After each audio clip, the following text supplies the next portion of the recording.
오늘 우리에게 주시는 하나님의 말씀은 고린도전서 3장 7절에서 9절 말씀입니다. 제 성경으로는 신약성경 266페이지인데 아마 265페이지가 대부분일 것 같습니다.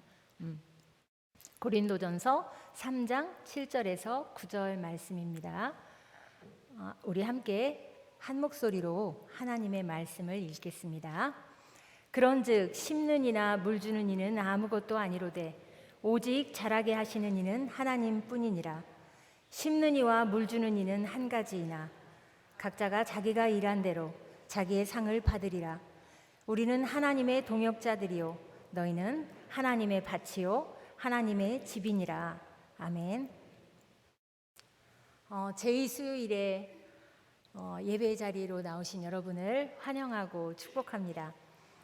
경건한 일상을 통해 예수님의 사랑과 고난에 동참하며 사순절을 거룩하게 보내실 수 있기를 바랍니다.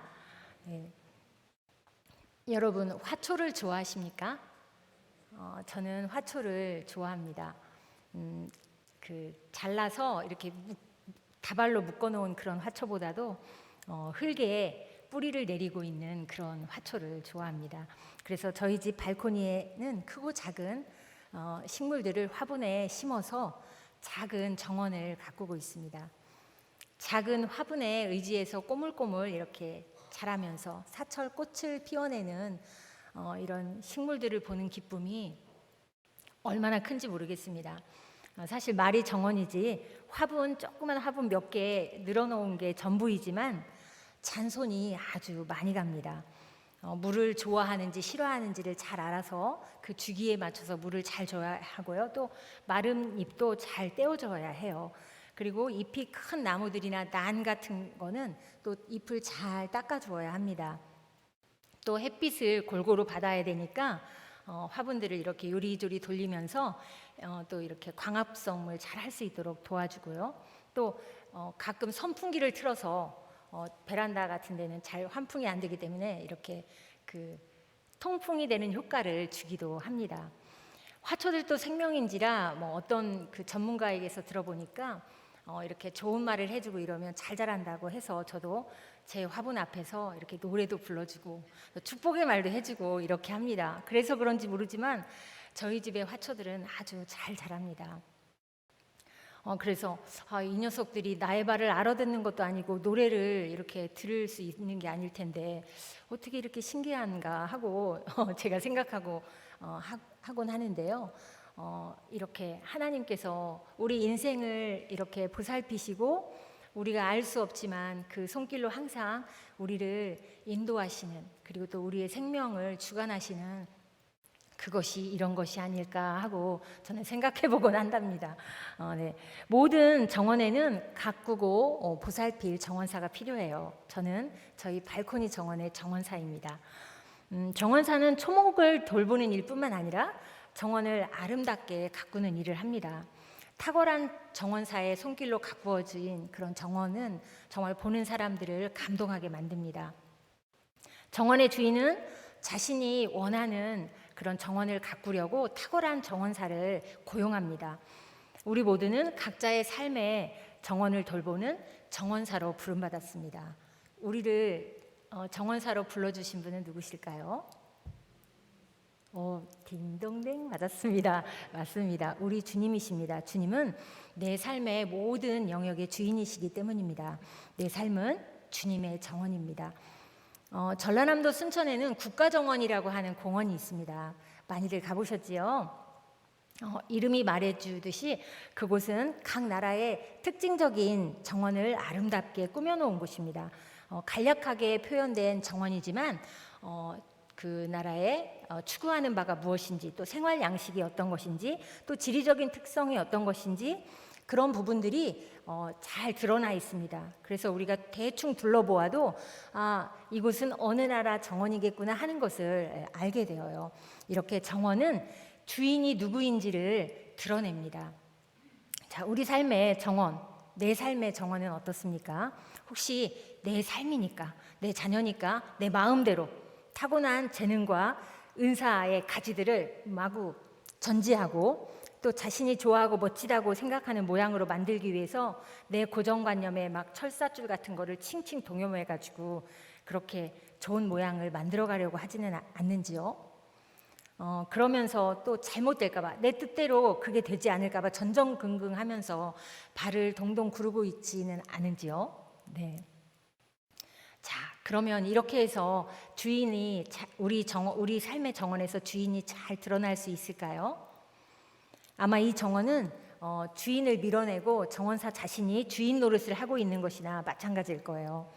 우리에게 물론 우리 삶을 창의적으로 가꾸어 나갈 자유의지를 하나님은 우리에게 부여하셨죠. 그러나 어디까지나 그 자유의지는 주인의 뜻 안에서 발휘될 때만 인정받는다는 사실을 잊어서는 안 되겠습니다. 정원은 계절의 영향을 많이 받습니다. 따사로운 봄날 싹이 나고 꽃이 핍니다. 그런가 하면 뜨거운 여름을 견디면서 더 푸르러지고 또 이제 초록초록 열매를 맺어요. 또 가을에는 아름답게 단풍이 들고 또 무르익은 열매를 수확하면서 정말 기쁨과 보람을 느끼게 되지요. 그리고는 겨울이 오겠지요. 자, 계절은 이렇게 규칙적으로 순환합니다. 그런데 인생의 계절은 그렇지가 않습니다. 화창하고 따사로운 봄날에 갑자기 눈보라가 몰아치거나 주먹만한 우박이 떨어지기도 합니다. 또 깊은 겨울에 튼실한 열매를 익혀내기도 하지요. 인생의 계절은 순서가 없습니다. 여러분의 지난 겨울은 어떠셨나요? 네, 기록적인 한파였나요? 아니면 온화한 날씨 속에 눈도 적당히 내려주면서 대략 견딜 만한 그런 겨울이었을까요? 아니면 혹시 여러분 중에 지금 혹독한 겨울을 지나고 계신 분도 계신가요? 아마도 계실 것이라고 생각합니다. 왜냐하면 우리가 수요예배 기도 자리에서 그 혹독한 지금 겨울 가운데 계신 우리 교우들을 위해서 눈물로 기도하고 있잖아요. 네, 그래요. 우리들로서는 어쩔 수 없는 불가항력의 상황 가운데 있게 될 때 이것이 정말 끝날 것 같지 않은 상황, 그리고 어둠에 매몰되어서 정말 그때는 한 줄기 빛도 보지 못하게 됩니다. 작은 일조차 엄청 큰 바위 덩어리처럼 크게 다가오기 때문에 쉽게 넘어지게 됩니다. 그러다 보면 원망이 생기고 또 분노가 일어납니다. 또 그러한 시기가 지나면 이제 무기력함이 그 삶 전체를 짓누르기도 합니다. 우리 인생의 정원이 꽁꽁 얼어붙어 버립니다. 우리 삶에 알 수 없는 어려움이 닥쳐올 때 정원이 망가졌으니까 그냥 포기해야겠다, 이렇게 해야 할까요? 그럴 수는 없지요. 야고보서 1장 2절의 조언을 들어보십시오. 제가 읽겠습니다. 내 형제들아, 너희가 여러 가지 시험을 당하거든 온전히 기쁘게 여기라. 아멘. 시험을 당하거든, 여기서 당하거든의 원어적인 뜻은 에워싸이다입니다. 이것은 사면 초과, 우리의 어려움은 한꺼번에 오는 경우가 많지요. 그런데 하나님은 그 시험을 온전히 기쁘게 여기라고 하십니다. 아니, 어떻게요? 우리가 고난을 온전히 기쁘게 여길 수 있는 게 정말 우리의 영역 밖의 일인 것 같지만 하나님께서는 야고보를 통해서 그렇게 말씀하셨네요. 자, 계속해서 제가 3절과 4절 말씀을 읽어드리겠습니다. 이는 너희 믿음의 시련이 인내를 만들어내는 줄을 너희가 알미라. 인내를 온전히 이루라. 이는 너희로 온전하고 구비하여 조금도 부족함이 없게 하려 함이라. 아멘. 믿음의 시련이 인내를 만들기 때문이라고 말씀하고 있습니다. 그리고 이러한 시련을 허락하시는 이유가 우리를 조금도 부족함이 없게 하기 위해서라고 말씀하십니다.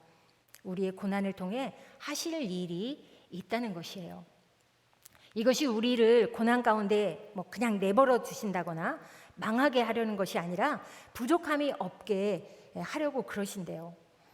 그냥 적당한 부족함이 아니라 조금도 전혀 부족함이 없게 하기 위해서 그렇게 하신대요. 그렇다면 어떻게 인내하며 기다릴 수 있을까요? 주님은 야고보를 통해 시험과 고난을 기쁘게 여기라고 말씀하세요. 여기서 기쁘게 여기라는 말씀은 기쁨을 선택하라는 말씀이에요. 그냥 저절로 기뻐서 기뻐하는 것이 아니라 기쁨을 선택하라는 말씀이에요. 우리의 본성으로는 도저히 기쁨으로 반응할 수 없는 상황, 그것이 바로 고난인데 그러한 상황일지라도 의지적으로 기뻐하기로 결단해야 한다는 것이에요. 어떻게 그럴 수 있을까요? 이 고난의 결과에 대한 확신이 있기 때문에 가능한 일이죠. 이 모든 상황의 중심에 하나님이 계심을 신뢰하기 때문에요. 자, 우리가 성경에서 배워온 믿음은 어떤 거예요? 뭐라고 말해요? 우리 히브리서 11장 1절에 이야기하고 있어요. 믿음은 바라는 것들의 실상이고 보지 못하는 것들의 뭐라고요? 증거라고. 그러니까 이게 무슨 말이냐면 우리가 바라는 것들에 대해서 확신하는 것이고 그것이 믿음이고 또 보이지 않지만 그것이 사실이라는 것을 아는 것이라고요. 자, 내가 바라는 것과 하나님이 주시려는 것이 다르고 내가 받고 싶은 시간과 하나님이 정하신 시간이 다른 것을 인정할 때 하나님이 우리의 가장 결정적인 시간을 누구보다도 가장 정확하게 알고 계시고 또 언제나 나의 이성과 사고를 뛰어넘는 최선의 것으로 행하신다는 것을 확신할 때 이 믿음이 기쁨을 선택하고 누릴 수 있게 하는 능력이 되는 거예요. 자, 아프지 않고 피는 꽃은 없다라는 시가 있습니다. 우리의 생애 주기를 한번 생각해 보십시오. 태어나서 한없이 사랑스럽기만 한 유아기를 거치고 뭘 좀 알아가고 참 기특해요. 그런 아동기를 또 거쳐야 하고 진짜로 얘가 미친 거 아닐까 하고 이제 하루에도 12번씩 천국과 지옥을 오가게 하는 청소년기를 거쳐요. 그렇게 해야지만이 비로소 청년이 되고 어른이 되는 것이거든요. 성장에 따른 수고와 고통이 힘들다고 해서 아기에서 바로 어른이 될 수는 없습니다. 그것은 하나님의 원리가 아니에요. 생애 주기마다 찾아오는 성장의 과정 속에 있는 우여곡절을 통해서 철이 들고 성숙해 가는 것입니다. 고난은 성화의 과정 속에 있는 성도에게 반드시 필요하고 꼭 거쳐야 하는 과정입니다. 하나님이 쓰시고자 하는 사람은 반드시 고난의 과정을 거치게 됩니다. 하나의 세계를 뛰어넘을 때, 보다 넓은 세계로 나아갈 때 하나님은 시련을 통해 불순물을 제거하시고 연마시키십니다. 여러분, 깊은 겨울의 나무들을 한번 떠올려 보세요. 떠올려 보세요. 눈 감아도 괜찮아요. 자, 겨울 나무들은 이파리를 죄다 내려놓습니다. 맨몸이 된 그런 겨울 나무들은 어떻게 보면 죽은 것처럼 보이기도 해요. 봄부터 여름, 가을까지 자기가 무엇을 걸치고 있었는지 다 잊어버렸습니다. 말라 빠진 이파리 하나도 가지고 있을 힘이 없는, 그렇게 힘조차 없게 되었을 때 비로소 모세혈관 같은 잔 가지들이 하늘을 향해 이렇게 뻗치고 있다는 것을 우리가 확인할 수 있어요. 겨울을 겪어낼 때 우리가 취해야 할 자세입니다. 그렇게 힘을 빼고 완전히 민낯으로 그 힘없는 마른 나뭇가지 하나 걸치지 않은 그 완전한 민낯, 하나님 앞에 우리가 숨길 게 뭐가 있겠습니까? 그런 민낯으로 하나님 앞에 그 모세혈관 같은 그 빈손을 들고 서야 합니다. 춥고 아픈 시간을 통하여 우리 안에 그리스도의 은혜가 경험되어지기를 사모하면서 잠잠히 하나님을 바라봐야 하는 시간이 우리에게 허락된 고난의 시간입니다. 우리가 그리스도의 은혜를 경험하게 될 때 치유가 일어나고 회복이 일어나는 것입니다. 여러분, 거저 주시는 은혜가 충만한 따사로운 봄날 감사하고 혹독한 겨울이 왔을 때 더 감사하며 겨울을 허락하시는 하나님의 마음을 깨달을 수 있도록 간구하십시오. 하나님의 땅에서 겨울을 보낼 수 있는 우리가 정말 얼마나 놀라운 복을 받은 사람들인지 모릅니다. 고린도후서 1장 5절 말씀입니다. 그리스도의 고난이 우리에게 넘친 것 같이 우리가 받는 위로도 그리스도로 말미암아 넘치는도다. 아멘. 네, 주님이 이렇게 우리에게 말씀하셨어요. 자, 모든 것이 얼어붙은 것만 같은 그 겨울에도 우리 주님은 여전히 당신의 정원을 살피시고 필요한 모든 것을 공급하시며 정원 안에 모든 생명이 뿌리가 깊어지고 줄기가 곱고 단단하게 하십니다. 우리가 나무가 죽어 있는 것 같은 겨울에 그런 일들이 사실은 일어나고 있는 것이거든요. 우리의 고난의 때, 내 삶의 정원의 겨울도 마찬가지입니다. 기쁨은 감정이 아닌 의지적인 결단입니다. 요한복음 16장 33절의 선포를 한번 들어보십시오. 이것을 너희에게 이르는 것은 너희로 내 안에 평안을 누리게 하려 함이라. 세상에서는 너희가 환난을 당하나 담대하라. 내가 세상을 이기었노라. 아멘. 자, 기쁨을 선택하십시오. 조금도 부족함이 없는 그런 은혜의 자리로 담대히 나가십시오. 우리의 승리는 이미 정해진 것입니다. 자, 여러분, 혼밥, 혼술, 혼잠 무슨 말인지 아시죠? 혼밥 뭐예요? 네, 앞서가십니다. 이거 좀 오래된, 사실 클래식한 얘기긴 해요. 자, 혼술은 좀 우리에게 거룩하지 못한 말이지만 혼자 술 먹는 걸 혼술이라고 한다고 해요. 자, 그리고 혼잠은 뭘까요? 혼자 잠자는 거겠죠. 자, 이렇게 요즘 그 다른 사람들의 뭐 방해나 그런 간섭 없이 혼자 하는 것이 자연스러운 문화가 되는 것 같습니다. 이러한 현상에 대응하여 기업들은 혼자를 위한 상품과 컨텐츠들을 막 출시하고 있어요. 자, 여러분 투게더라고 하는 아이스크림을 아시죠? 이름에서 알 수 있듯이 투게더 아이스크림은 여럿이 함께 나누어 먹는 아이스크림의 대명사입니다. 뭐 용량도 뭐 여러분 아시다시피 이만해가지고 모든 가족이 숟가락을 집어넣고 같이 알콩달콩 떠먹는 아이스크림, 바로 그 아이스크림이 투게더인데요. 그런데 이 투게더 아이스크림이 혼자를 위한 작은 사이즈를 출시했습니다. 드셔보셨나요? 그런데 혼자를 위한 아이스크림인데 이름은 투게더 그대로입니다. 왜일까요? 혼자 하고 싶어서 작은 사이즈를 냈는데 투게더다. 혼자 편하게 아이스크림을 즐기고 싶은데 옛날에 숟가락 같이 넣고 떠먹던 그 추억을 생각하면서 먹는다고 해서 그게 이름이 투게더라고 합니다. 실제 이 기업에서 그렇게 내놓았습니다. 이 상품을. 그래서 이러한 사회적인 현상은 여럿이 함께하는 작은 불편함도 감수하기 싫다라고 하는 데서 기인했다는 것에 참 우려가 큰 부분입니다. 여러분, 그렇지만 우리는 혼자가 아닙니다. 여러분, 금강송 막 아주 몇백 년 자란 금강송을 한번 생각해 보세요. 그 멋있는 금강송 아주 오래되고 정말 너무너무 멋있는데 그 나무가 혼자 서 있는 것을 정원이라고 부르지 않습니다. 우리를 교회 공동체로 묶어주신 이유가 여기 있습니다. 혼자서는 힘들어요. 혼자서는 예수님의 머리 된 교회를 이룰 수가 없어요. 함께일 때 우리가 시너지를 낼 수 있습니다. 혹시 지금 이 영상을 보고 계신 분 중에 혼예 중이신 분이 계신가요? 혼예 뭘까요?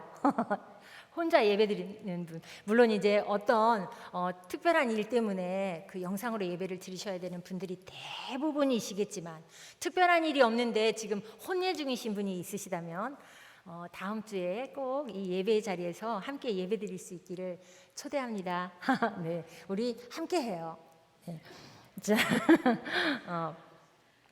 네, 자, 오늘 본문은 고린도 교회에 정말 사도 바울이 권면하는 내용을 담고 있습니다.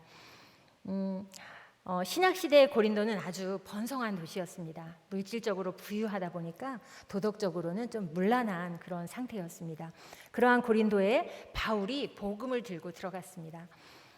사람들이 복음을 이제 듣고 막 거듭남을 체험하고 회심하고 모여서 막 예배하고 막 교회가 건강하게 세워지면서 막 모든 사역이 역동적으로 일어나는 듯 했습니다. 그런데 성도들이 어느 정도 이렇게 성화의 한 계단 정도 딱 올라가니까 눈이 막 튀어가지고 이제 자기가 좋아하는 지도자들을 쫓아서 패를 나눠서 이렇게 모이는 거예요. 그리고 뭐 이렇게 나는 바울이 좋아요. 나는 저렇게 막 열정적이고 정말 화끈한 바울이 좋아. 나는 마음이 따뜻한 아볼로가 좋아요 하고 막 하는데 거기까지는 좋아요. 그래서 열심히 사역하면 좋겠는 게 저 바울파들은 말이야, 저 아볼로들은 말이야, 이렇게 개부서주의가 생기게 되었어요, 여러분. 자, 그러다 보니까 이제 바울이 안 되겠다. 그래서 이제 말씀을 하겠죠. 근데 그 사람들도 참 이해가 돼요. 왜냐하면 모든 성도들의 성향이 다르다 보니까 이제 뭐 그 바울 같은 경우는 자신들의 지역에 온 최초의 선교사이자 우리 교회를 설립하신 분이에요. 여러분, 목사님들 설립 목사님의 그 엄청난 그 아시죠? 그 막 권능을 막 행사하시잖아요. 그러니까 거기에 있다가 그런 또 성향이 아닌 사람들은 아볼로의 따뜻함과 그 성도들을 보살피고 그 자라도록 성장하도록 정말 열심히 돕는 그런 모습이 너무 좋기 때문에 이제 이렇게 나뉘게 된 것이겠죠. 자, 그런데 그런 고린도 교회에 바울이 무엇을 권면하고 있습니까?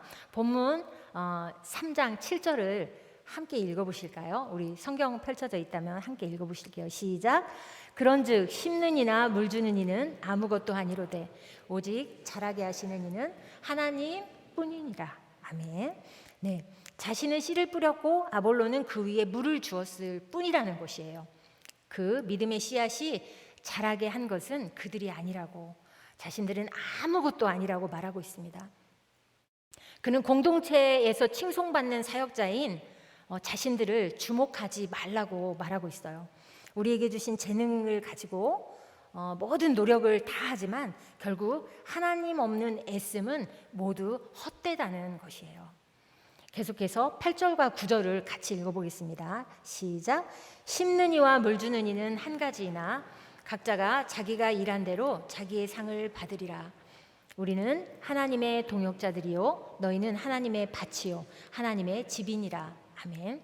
네, 사랑하는 여러분, 우리는 하나님이 주신 독특한 성향과 기질 그리고 재능에 따라 심는 자로 물 주는 자로 그렇게 부름받았습니다. 그 우리에게 주신 재능과 은사에 따라서 이 주님의 정원인 신당 중앙교회를, 우리가 내 삶의 그 정원은 내 개인의 영역이지만 우리 공동체가 함께 가꿔야 될 정원이 바로 신당 중앙교회인데, 내가 너희들에게 준 재능과 은사를 가지고 너희들이 한번 정말 내가 바라는 나를 드러내는 정원을 잘 만들어 봐라 하고 이제 우리를 보내셨거든요. 그래서 심는 자와 물을 주는 자는 그냥 같은 일을 하는 사람일 뿐이에요. 씨를 뿌렸으니까 그 본질이다, 내가 정말 더 나은 거야. 아니지, 뭐 씨 뿌리면 뭐하나, 물을 주면 소용없는데 내가 잘한 거야 라고, 그럴 게 하나도 아니라는 거예요. 그래서 그 일에는 크고 작음이, 높고 낮음이 있을 수 없습니다. 그저 주인의 부르심의 본질에 맞게 목적을 이루어드리는 청지기의 사명이 있을 뿐입니다. 거기에 뭐 비방이나 편가름이 가당키나 하겠습니까? 많은 사역들이 역동성을 나타내고 성공을 거두는 것처럼 보일 때 자칫 목적을 상실하지 않았는지 점검해 보아야 합니다. 우리가 무엇을 심고 어떤 물을 주고 있는지 돌아보지 않으면 우리 정원사로서 업무 태만입니다. 손에 들고 있는 그릇이 정말 진리의, 그 그릇 안에 진리의 씨앗이 들어있는지, 또 그 통 안에 물이 정말 그 자신의 판단과 상상에서 나오는 부적절한 물인지 주인의 뜻에 비추어서 살펴보지 않으면 우리는 실수할 수밖에 없습니다. 착하고 충성된 정원사는 하나님의 영광을 드러내며 귀한 영혼을 구원하기 위해서 부지런히 복음의 씨앗을 심습니다. 해야 할 일을 하지 않고 열매를 발할 수는 없습니다. 가꾸지 않는데도 번성하는 것들이 있어요. 우리 그 텃밭이나 이런 데 가보면 뭐예요? 잡초예요. 맞습니다. 우리 교회 안에도 가꾸지 않아도 번성하는 그런 것들이 있어요. 뭐냐면 세속적인 세계관들이에요. 왜냐하면 우리가 죄성을 가지고 있기 때문에 그것을 막 그 훈련시키지 않아도 막 그냥 알아서 잘 자라고 막 그 우리 안에 분열을 일으키고, 그런 것들이 이제 우리 그 주님의 정원인 우리 신당 중앙교회 같은 교회 공동체에 이렇게 그 악한 세력들이 뿌리는 그런 이제 잡초라고 할 수 있는데, 그런 세속의 세계관들을 아주 부지런하고도 과감하게 제거해야 합니다. 각자의 삶으로 체험하고 받은 거, 그냥 뭐 성경을 읽었더니 이런 은혜가 있더라 하고 나누는 것이 아니라 내 삶으로 직접 경험한 그런 경험들을 흘려 보내야 하는 것입니다. 오직 복음 사역의 주체시요 생명과 성장의 원천이신 하나님께서 우리를 통해서 일하실 것입니다. 우리 교회에 가꾸어야 할 영역이 많이 있지요. 그렇지만 최우선적으로 정성을 쏟고 보살펴야 할 영역이 바로 다음 세대입니다. 소망의 정원이기 때문입니다. 이 말씀은 제가 다음 세대를 맡고 있는 사역자라서 드리는 말씀이 절대 아닙니다. 네. 자, 현재 한국교회의 교회학교 아이들이 급속도로 감소하고 있습니다. 뭐 저출산의 요인도 있겠지만 그 요인을 훨씬 뛰어넘는 그런 일반적인 감소폭이 역삼각형이라면 우리 교회 학교의 아이들의 그 감소폭은 송곳이에요. 모처럼 위에 못이 있고 그냥 모처럼 완전히 지금 이제 거의 소멸하기 직전이라고 보시면 돼요. 여러분도 코로나 전과 코로나 후에 우리 교회 학교를 보시면 실감하실 건데, 우리 교회는 그나마 그 추이가 굉장히 느리게 가는 편이에요. 정말 거의 이제 없어진 교회들도 굉장히 많습니다. 교회 학교가 아예 없어져 버린 교회들이 많이 있습니다. 이렇게 정말 이런 거 현상을 볼 때 진짜 위기가 아닐 수 없습니다. 우리의 다음 세대를 양육해야 하는 일은 우리가 뭐 해도 되고 안 해도 되는 그런 선택하는 일이 아닙니다. 다음 세대를 양육하지 않으면 교회의 미래는 없습니다. 우리 교회뿐 아니라 그냥 세계 열방의 모든 교회가 그렇습니다. 진리가 모호한 이 포스트 모던 시대에 수많은 아이들이 정체성의 혼란을 겪고 있어요. 무분별한 그 학업으로 내몰린 아이들이 신앙으로부터 아주 멀어지고 있습니다. 하나님의 말씀에 기초가 없이 쌓인 지식은 아이들을 그르칠 수 있다는 것을 항상 기억하시기 바랍니다. 세상에 악하고 더러운 것들이 아이들을 호시탐탐 노리고 있습니다. 학교가 가정이 이제 감당할 수 없는 그런 지경에 이르게 되었어요. 교회만이 희망입니다. 주님의 정원인 정원사로 부름받은 여러분이 희망입니다. 이제 우리는 더 늦기 전에 하나님의 말씀을 살아내는 삶으로 다음 세대를 가르치고 또 정말 사랑의 마음과 눈으로 그 아이들을 바라보고 또 손을 내밀어야 합니다. 공동체의 모든 역량을 쏟아 붓는다고 해도 이것이 과한 것이 아닙니다. 자, 가정 안에서 또 부모가 신앙 교사가 돼서 아이들에게 신앙을 대물림하듯이 우리 교회 공동체 안에 모든 기성세대는 부모 세대가 되어서 우리 교회의 다음 세대들을 삶으로 가르쳐야 합니다. 자, 또 믿음의 가정을 통해서 이게 이제 우리가 교회에서 아이들이 일주일에 1시간 와서 예배드리고 갑니다. 그런데 물론 정말 열심히 최선을 다해서 준비하고 가르치지만 그 1시간이 아이들을 전혀 바꿀 수 없습니다. 하나님이 우리 교회 학교에 그런 능력을 주지 않으셨어요. 우리는 성부 성자 하나님이 누구신지 가르치고 또 왜 하나님을 믿어야 하는가 그것을 가르칠 뿐이고요. 그 아이들이 삶을 바뀌고 인격적으로 하나님을 만나도록 하는 것은 가정의 터전, 정말 그 터에서 부모를 통해서 할 수밖에 없거든요. 그래서 그 믿음의 가정을 통해서 그 부모의 그 하나님의 말씀을 정말 삶으로 적극적으로 살아내는 부모들을 통해서 자녀에게 신앙이 대물림되도록 모든 그 가정의 부모를 신앙 교사로 세워야 합니다. 그것이 우리 교회가 정말 해야 할 일이고요. 또 교회 학교에서 심은 하나님의 말씀, 그 1시간 동안 열심히 막 심은 말씀, 대부분은 교회 나갈 때 문에다가 놓고 가요. 애들이 놓고 저기 막 게임 그거 찾아서 막 달려가거든요. 근데 거기다 놓고 갔는데 그거 생각나서 그 주섬주섬 마음에서 끄집어낼 수 있도록 도와주는 그 장치가 바로 부모의 삶이에요. 그래서 교회 학교는 여러 가지 이제 가정과 연계할 수 있는, 그래서 부모가 그것들을 할 수 있는 장치들을 계속해서 가정으로 보내고 있지만 그것이 실제로 가정에서 실현되는 가정이 거의 없습니다. 그래서 우리가 지속적으로 젊은 부부들을 깨우치고 그들의 세계관을 바꿔주고 그들이 바로 신앙교사라는 그런 정말 가치들을 가질 수 있도록 계속해서 정말 우리 노년 세대에서 또 그런 부분들을 가르쳐 주셔야 되고요. 그래서 우리가 그런 부분은 계속 신경 써야 될 부분이라고 생각합니다.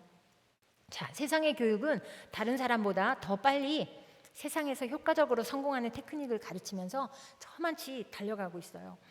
예수님의 방법은 아니라고 해요. 그거 뭐 옛날 방식, 이거 2000년 전의 이야기를 뭘 지금 갖고 와서 이러냐 이렇게 말하거든요. 자, 우리가 고민해요. 이거 뭘 하긴 해야 되는데 어쩌냐 하고 시간이 계속 가요. 자, 그럴 때 그들은 아이들의 영혼을 탈취해서 더 멀리 달아나고 있어요. 더 이상 지체할 수 없습니다. 부모는 우리 가정에서 자녀들을 생각해 보세요. 부모는 자녀가 건강하고 바르게 성장하고 좋게 된다고 하면, 그래서 꼭 필요하다 그러면 빚을 내서라도 그걸 해줘요. 그게 부모예요. 여러분, 근데 우리는 우리 교회의 다음 세대의 부모예요. 부모 세대. 하나님이 우리를 그렇게 하나님의 가족으로 신당 중앙교회에서 불러주셨거든요. 그런 애끓는 마음을 우리 다음 세대들을 향해서 갖게 되기를 바랍니다. 다음 세대가 회복되어야 한국교회의 미래가 있어요. 우리 교회도 마찬가지죠. 지금 다음 세대에 어떻게 집중하냐에 따라서, 그리고 어떻게 가정을 정말 그 가정의 부모들을 신앙 교사로 세우느냐에 따라서 향후 5년은 우리 교회의 모습이 결정되게 될 것입니다. 이것은 거짓말이 아니에요, 여러분. 반드시 그렇게 될 것입니다. 정말 관심과 집중이 아주 절실한 때입니다. 사랑하는 여러분, 우리 모두는 각자의 삶의 정원을 돌보는 정원사로 부름받았습니다. 부름받은 각자의 정원에서 하나님의 성실하고 충성된 정원사가 되어 자신의 삶을 통해 주님이 기뻐하실 아름다운 정원을 가꾸어 드릴 수 있기 바라고요. 또 우리 신당중앙교회라는 이 또 다른 이제 주님의 정원의 공동 구역으로 우리가 함께 부름을 받았는데, 우리 모든 성도님들이 정말 이 탁월한 정원사가 되어서 하나님의 그 안타까운 시선이 머무르는 곳에 직접 찾아가서 그것을 시원케 하고 그것을 정말 아름다운 하나님의 나라로 만들어드리는 그런 귀한 손길들로 쓰임받기를 바랍니다. 하나님은 탁월한 정원사인 여러분의 손길을 통해 다음 세대라는 소망의 정원에서 의의 나무들을 길러내시고 마침내 의의 숲을 이루실 것입니다. 네, 주님의 정원, 우리 신당중앙교회의 그 나타낼 그 부제는 뭐냐면 작은 하나님의 나라예요. 우리 신당중앙교회가 착하고 충성된 정원사들을 많이 이제 가지고 계셔서 정말 언제나 세심하고 절대 실수가 없으신 그 주인이신, 우리 인생의 주인이신 하나님께 정말 많은 하늘의 좋은 것을 상으로 받을 수 있기를 바랍니다. 우리 주님은 여러분이 탁월한 정원사가 돼서 그 모든 일들을 수행한 후에 주시려고 이미 많은 상을 준비하고 계십니다. 기도하시겠습니다. 하나님 아버지, 우리들 자신과 우리들이 처한 삶의 모든 곳이 주님의 정원임을 인정하고 고백합니다. 주님의 정원의 정원사로 부름받은 우리들이 삶의 모든 환경 가운데서 거룩을 지켜감으로 능력 있게 하옵소서. 정원의 주인이신 하나님 때문에 다른 인생을 살게 하옵소서. 이 시대를 변화시킬 하나님의 마음을 품은 믿음의 자녀가 되게 하시고 그 믿음을 대물림하여 다음 세대를 키우는 믿음의 부모가 되게 하옵소서. 내 주님의 정원인 신당중앙교회가 이 시대를 향한 하나님의 꿈을 이루어드리는 진리의 터가 되게 하시고 그 터에서 의의 나무들이 무럭무럭 자라 주님의 숲을 이루게 하옵소서. 신당중앙교회가 있어 이 지역이 새로워지고 행복한 하나님의 나라가 되게 하옵소서. 오늘부터 거룩으로 가는 사순절의 계단을 오릅니다. 예수님의 사랑과 고난에 기꺼이 동참하며 사명의 길로 나아가게 하옵소서. 고통과 고난 중에 있는 사랑하는 우리 성도들의 간절한 기도를 들어 응답하여 주시고 기쁨을 선택하고 결단하는 은혜를 허락하셔서 그리스도의 능력을 경험케 하옵소서. 우리의 삶, 그 정원의 주인이신 예수님의 이름으로 기도하옵나이다. 아멘.